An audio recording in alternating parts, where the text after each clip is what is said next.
በትምህርተ መስቀልና ማተብ በስመ አብ ወወልድ ወመንፈስ ቅዱስ አሐዱ አምላክ አሜን።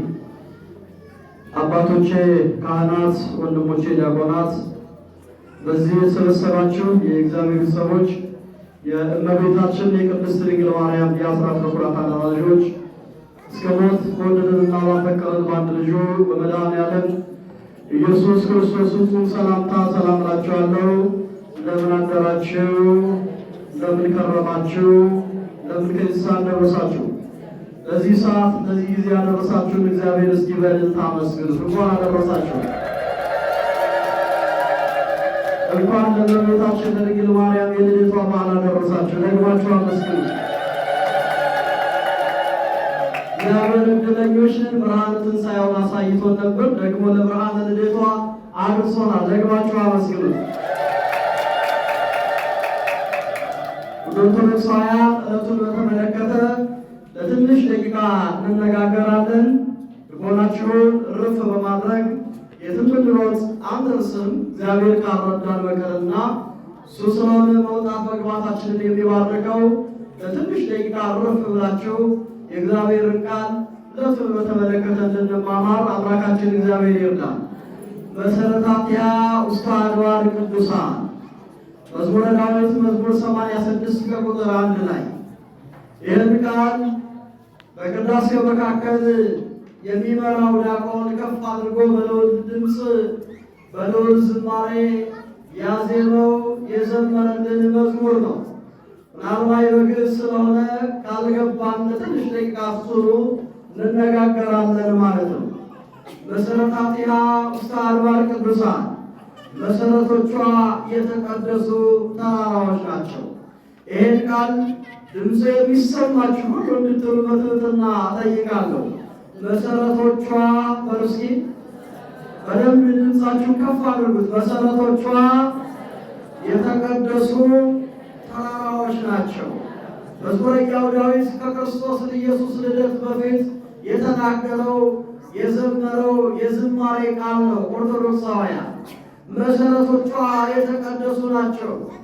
ልዑል እግዚአብሔር የመረጠውና የጠራው የእግዚአብሔር ነቢይ እግዚአብሔር እንደ ልቤ ያለው እንደ እግዚአብሔር ዓላማ የሄደው የእግዚአብሔርን ጥሪ ያከበረው ነቢዩ ዳዊት ንጉሡ ዳዊት ስለ መሰረቶቹ ስለ መሰረቱን ስለሆነችው ከእርሷም በፊት ስለነበሩት ስለ ደጋግ ቅዱሳን መሰረቶቿ በተቀደሱ ተራራዎች ናቸው እያለ ይዘምራል፣ ያዜማል። ድንቅ የሆነ የትንቢትን ቃል ሲናገር እንሰማለን። እንግዲህ መሰረቶቿ በተቀደሱ ተራሮች ናቸው የተባለችው እመቤታችን አማላጃችን ድንግል ማርያም ናት። ለስም አጠራሯ ክብር ምስጋና ይግባል። እግዚአብሔር ያከብራት፣ እግዚአብሔር የመረጣት መሰረቶቿ እያለ ነቢዩ የእግዚአብሔር ወዳጅ ሲናገር እንሰማዋለን። እንግዲህ በነገረ ማርያም መጽሐፍ ላይ ተጽፎ እንደምናገኘው መሰረት የሚላት ጥንት አያቶቿን ነው። መሰረት የሚላት አባቷ ዳዊትን ነው። መሰረት የሚላት እመቤታችን ቅድስት ድንግል ማርያምን ቴክታና በጥሪቃ የተባሉ ጥንት አያቶቿን ነው። ወደ ቀደመ ነገሩ ስንል ቴክታና በጥሪቃ የሚባሉ ሁለት ሰዎች ነበሩ ይላል እና እነዚህ ደጋግ ሰዎች ሲኖሩ እግዚአብሔር ልጅ አልሰጣቸውም ነበረ። እግዚአብሔር ነው ልጅን የሚሰጠው። ሰው በራሱ ምንም ሊያደርግ አይችልም። ልጅን እንድንይዝ ልጅ የሚሰጥ እግዚአብሔር ብቻ ነው እና እነዚህ ደጋግ ሰዎች ልጅ አልነበራቸው። በአንጻሩ ደግሞ በዚህ ዓለም ባለጸጋነት እጅግ የከበሩ ነበሩ። ከወርቃቸውና ከብራቸው ብዛት የተነሳ ወርቃቸውና ብራቸውን በከብቶቻቸው ቀንድ ላይ እያሰሩ ስንት ቀርመ ብር በሬ ያለ ስንት ቀርመ ወርቅ በሬ ያለ እያሉ የወርቃቸውን ብዛት በበሬዎቻቸው ላይ አጊጠው በሰው ዘንድ እጅግ ባለጸጋ ነበሩ ይላል መጽሐፍ ታሪክ።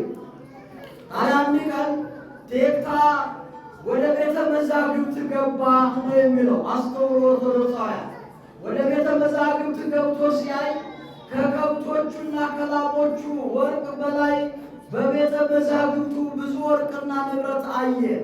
ታዲያ በጥሪቃን ጠራትና እንዲህ አለ፣ ብዙ ወርቅና ከብት አለን፣ ብዙ ብርም አለን። ነገር ግን ይህን ሁሉ የሚወርስ ልጅ የለንም። ምን ያደርጋል? ምን ዋጋ አለን የኛ ነገር አለ።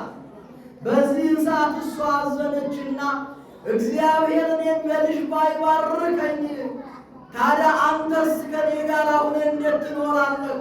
ስለዚህ ሂድና ወደ ሌላ ሴት ሂድና አግባና ውለድ፣ ፈቅጄልሃለሁ አለችው። አስተውሉ ኦርቶዶክሳውያን። በዚህ ሰዓት ቴፍታ ምን አለ? ሕያው እግዚአብሔር ምስክሬ ነው፣ ይሄንን በፍጹም በልቦናዬም አላስበውም፣ በተግባርም አላደርገውም። ሕያው እግዚአብሔር ምስክሬ ነው። እንደዚህም አትበይ። ልጅን የሚሰጥ ማን ነው? ንገሩኝ እስኪ። እግዚአብሔር ነው። ስለዚህ እግዚአብሔር ያንቺንና የኔን ጽናት ሊመለከት ሊሆን ይችላል። ፈቃዱ ልጅ እንዳንወልድ ከሆነም የእግዚአብሔር ፈቃድ ይሆን አላት። ይህም ብሎ ከተናገረ በኋላ ሁለቱም በሐዘን ልብ ቁጭ አሉ፣ አዘኑ ይላል። አስተውሎ ኦርቶዶክሳውያን።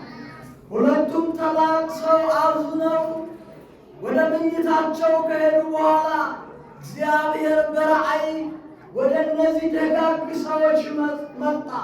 ወደ ጸኑት እግዚአብሔር ይመጣ። ወዘአዝለፈ ትዕግሥቶ ውእቱ ይዴግ፣ እስከ መጨረሻው ድረስ የጸና በትዳሩ የጸና በዓላማው የጸና ሰው እርሱ ይድናል። በዓላማችን እንድንጸና እግዚአብሔር ይፈልጋል። የዓላማ ጽናታችንን ያየዋል እግዚአብሔር።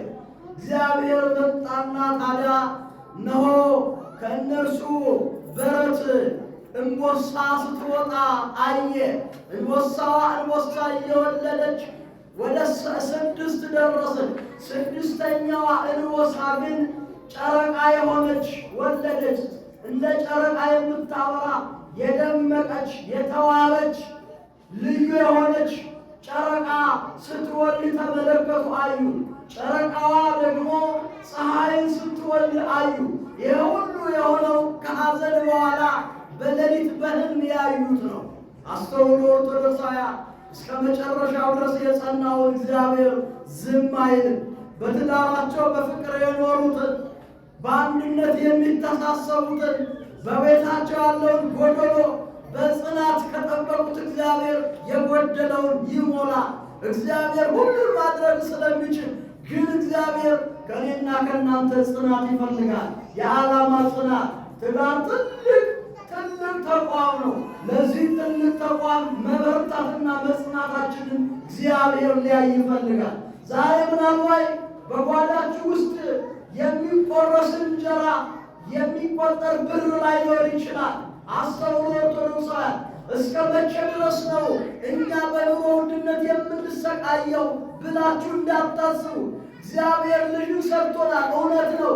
ነገር ግን በጓዳችን የለም፣ የምንነዳው መኪና የለም፣ የራሳችን የሆነ ቤት የለም ብላችሁ የምታስቡ ሰዎች ካላችሁ ረፉ።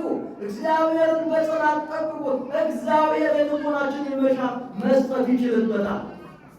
ትዳር ይዛችሁ እግዚአብሔር ትዳር ሰጥቷችሁ ነገር ግን ልጅ የሌላችሁ ሰዎች እስከ መቼ ድረስ ነው ያለ ልጅ የምኖረው ብላችሁ እግዚአብሔር ላይ እንዳታጉረመርሙ፣ እርስ በርሳችሁም መለያየትን ተስፋ እንዳታደርጉ። እግዚአብሔር ይመጣል። እሱ በእኛ ጊዜ አይሰራም። እግዚአብሔር ሲመጣ ያኔ የምትወዱትን ልጅ ያሳቅፋል። ይችላል አይችልም? እግዚአብሔር ይችላል። እግዚአብሔር ታዲያ በዚህም ሰዓት በነገገታው ተነስተው በማግስቱ ወደ መፈክረ ሕልም ሄዱ እና የመፈክረ ሕልሙ ጋር ሂደው ሕልማቸውን እንዲተረጉምላቸው ጠየቁት። እንዲህም አሉት፣ የነገርኳችሁን ሁሉ ነገሩት። ደግ ፍጥረት ከእናንተ መካከል እግዚአብሔር ያመጣል። መፈክረ ሕልሙ ደግ የሆነ ይመጣል። እነዚህ ደጋግ ልጆች ይወለዳሉ። 6ኛዋ ግን ከፍጥረት ሁሉ በላይ የሆነች ናት፣ ልዩ ናት። ስለሷ እጅግ መናገር ይከብደኛል። ልዩ የሆነች ከፍጥረት ሁሉ በላይ የሆነች ከፈጣሪ በታች የሆነች እግዚአብሔር ልጅ ከእናንተ አብራክ ያወጣል። የሰባተኛውን ነገር ግን የፀሐዩን ነገር ግን መተርጎም አልችልም፣ ጊዜ ይፍታው አለ። አስተውሎ ኦርቶዶክሳውያን ይህን ብሏቸው መፈክረ ሕዝቡ ሲመለሱ እነሆ ቴክታና በጥሪቃ ልጅ ወለዱ። እስከ 6 ድረስ ተጓዙ። 6ኛ ላይ አንድ ችግር ተፈጠረ። ይኸውም ኢያቄምና ሐና የሚባሉ በዘመን የከበሩ ደጋግ የሆኑ ሰዎች ነበሩ። ከአይሁዳ ወገን የሆነ ኢያቄም የተባለ ሰው አጭተው ሐናን ዳሩለት። እነዚህ ሁለት ሰዎች እግዚአብሔርን በመፍራት በማክበር በማገልገል የሚኖሩ ሰዎች ነበሩ። ነገር ግን ሐና የመውለጃዋ ዘመን አለፈ ይላል እና ከዕለታት በአንድ ቀን ችግር መጣና ወደ ቤተ መቅደስ ለመሄድ አሰበች ሐና ይላል እና ወደ ቤተ መቅደስ ስትሄድ የምትለብሰው ልብስ አጣች እና ጎረቤቷ ደግሞ በዘማ የምትተዳደር ሴት ነበረችና ሐና እንዲህ ስትል አወራች። ወደ ቤተ መቅደስ መሄድ እፈልግ ነበረ፣ ነገር ግን የምለብሰው ልብስ የለኝም አለች ቅድስት ሐና።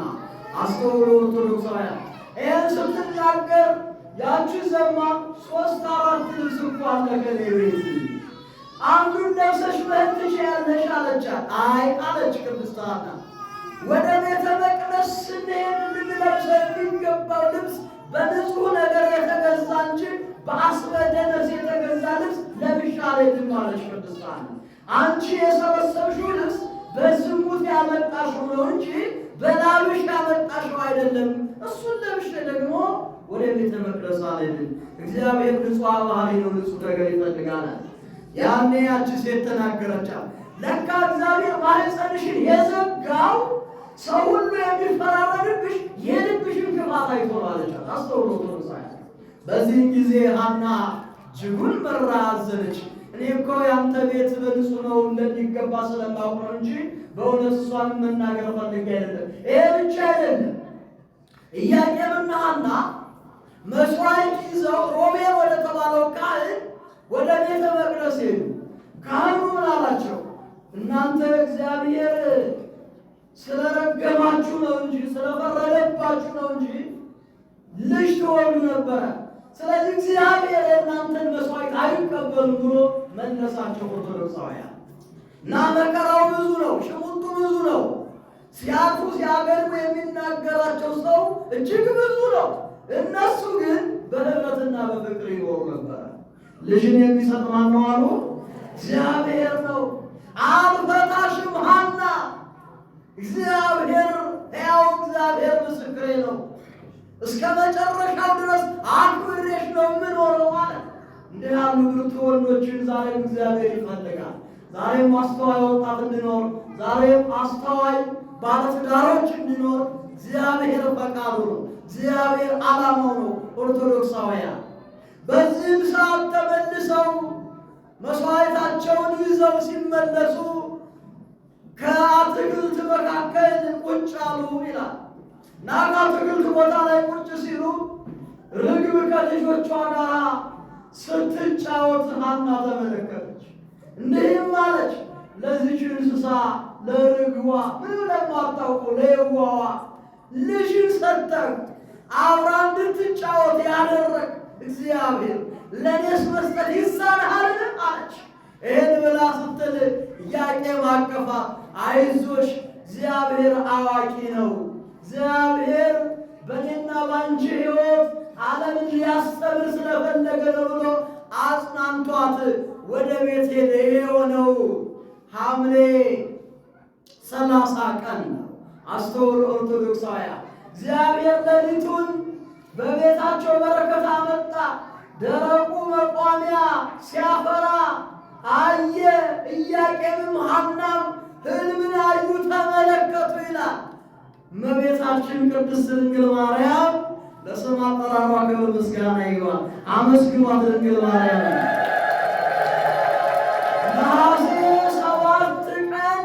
ድንግል ማርያምን ቅድስት ሐና ጸነሰቻ።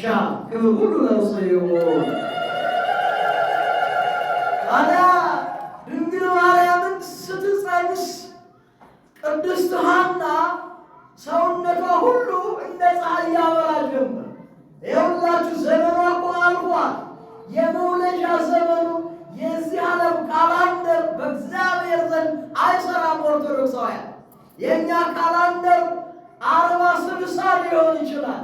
የእግዚአብሔር 80 ሺህ ነው። የእርሱ ካላንደር ሁልጊዜ ይሰራል። ግን በሰው ካላንደር እግዚአብሔር አይሰራም።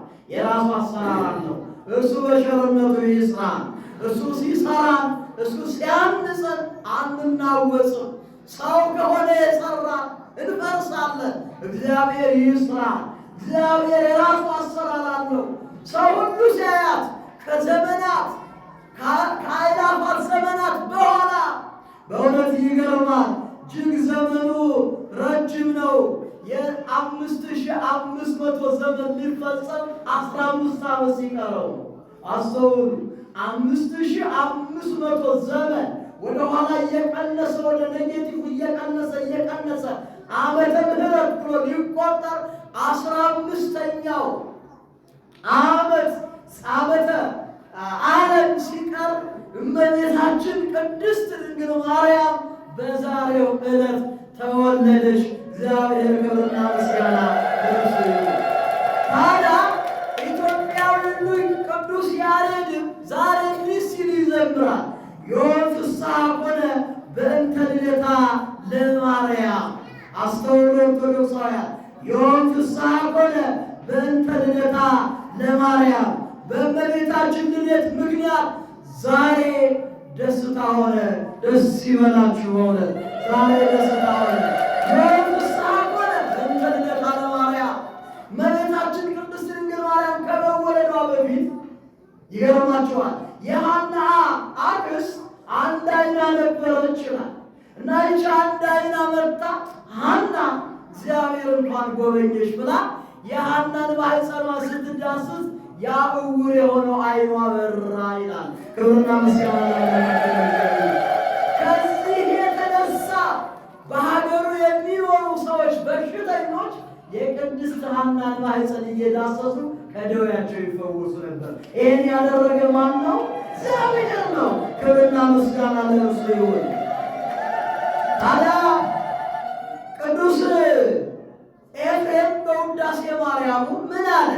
አክሊለ ምክህነ ወመሰረተ ንጽሕነ። አንቺ አክሊላችን ነሽ፣ መሰረታችን ነሽ፣ የንጽሕናችን መሰረት ነሽ፣ አክሊላችን ነሽ። አክሊሎሙ ለሰማዕታት፣ የሰማዕታት አክሊላቸው ነሽ፣ መድኃኒታቸው ነሽ ይላል። ለምንድን ነው የእመቤታችን የቅድስት ድንግል ማርያም ልደት ያስፈለገው? ባጭሩ እሱን አይተን እንጨርሳለን። ለምን ድንግል ማርያም ተወለደች? እስመ ሐረያ እግዚአብሔር ለጽዮን ወአብደራ ከመ ትኩኖ ማኅደሮ። ይሄ ነው መልሱ። ከመ ትኩኖ ማኅደሮ እግዚአብሔር ድንግል ማርያምን እንድትፈጠር ያደረጋት፣ በንጽሕና የጠበቃት፣ እንድትወለድ ያደረጋት ማደሪያው ትሆነው ዘንድ ነው። ለምንድን ነው እግዚአብሔር ማደሪያ የፈለገው ካላችሁ፣ የሰው ልጅ አዳም ወደቀ። ስለዚህ የሰው ልጅ አዳም አትብላ የተባለውን ዕፀ በለስ በልቶ በወደቀ ጊዜ እግዚአብሔር ሁሉን አዋቂ ስለሆነ እምቅድመ ይትፈጠር ዓለም ሀሎ እግዝእትነ ማርያም በሕሊና አምላክ፣ በአምላክ ሕሊና ድንግል ማርያም ተስላ ትኖር ነበረ። ለምን? አዳም እንደሚወድቅ እግዚአብሔር ያውቃል። ስለዚህ አዳምን ያድን ዘንድ እግዚአብሔር ድንግል ማርያምን ከጥንት ጀምሮ ከማኅፀነ አዳም ጀምሮ ጠበቃት፣ ንጹሕ አደረጋት፣ ባረካት። ከዛስ በኋላ እስመ ሐረያ እግዚአብሔር ለጽዮን ከመ ትኩኖ ማኅደሮ ማደሪያ ተሆነው ዘንድ መረጠ። ለምን? ቅዱስ ጳውሎስ እንደተናገረው በመጀመሪያው አዳም ሞት ወደ ዓለም መጣ ይላል። በዳግማዊ አዳም በክርስቶስ ኢየሱስ ደግሞ ትንሣኤ ሙታን ሆነ። በዳግሚት ሔዋን ሞት መጣ። በእንተ ሔዋን ኃጥኦ ተገለጠ። በሔዋን ምክንያት ገነት ተዘጋ ተብሎ ሴቶች ርስት አይወርሱም ነበረ። እንደ ክፉ ይታሰቡ ነበር። በዳግሚት ሔዋን በድንግል ማርያም ግን ሁላችንም ነፃ ወጣን። ሴቶች ነፃ ያወጣቻችሁ ድንግል ማርያም ናት። አመስግኗት፣ አመስግኗት። የመርገም ጫፍ ተብሎ በብሉይ ኪዳን ይነገር ነበር። የሁላችንም እናት ድንግል ማርያም። ለዛ ነው እግዚአብሔር ከሰማይ ሆኖ ተመለከተ፣ አሻተተ፣ አየ። እንደ ድንግል ማርያም ግን ንጽሕናና ቅድስና ያለው አልነበረም። ለዛ ነው ቅዱስ ኤፍሬም፣ ቅዱስ አባ ሕርያቆስ ኦ ማርያም በእንተ ዝናፈቅረኪ፣ ማርያም ሆይ በሉ እስኪ ስለዚህ እንወድሻለን። ስትወዷት አመስግኗት ድንግል ማርያም።